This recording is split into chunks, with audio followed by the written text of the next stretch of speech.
Hey guys, so here's a quick update on the P062A trouble code.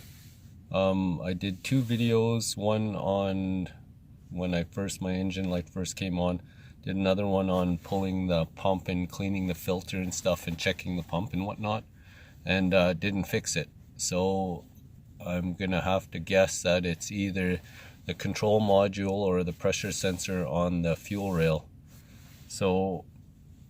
Or it could be a weak fuel pump. I'm still not positive yet, but I'll give another update on when I do figure out. I tried shutting the engine light off, it still came on.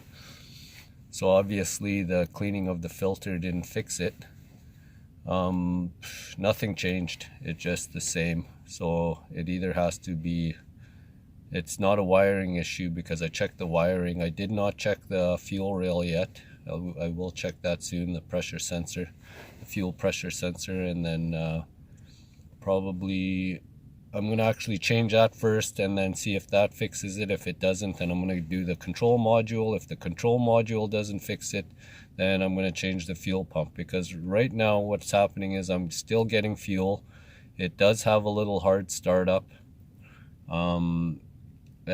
I'm still getting fuel. So, and it's running right now, and it's like, I don't know, like when I go press on the gas, like give it heavy gas at about 3,000 RPMs, it does a little cutout but kicks in back in again. So it's something electronic, and I'm pretty stumped at this point, but I will figure it out. So watch for my next update after I check the sensor and the control module. Thanks for watching.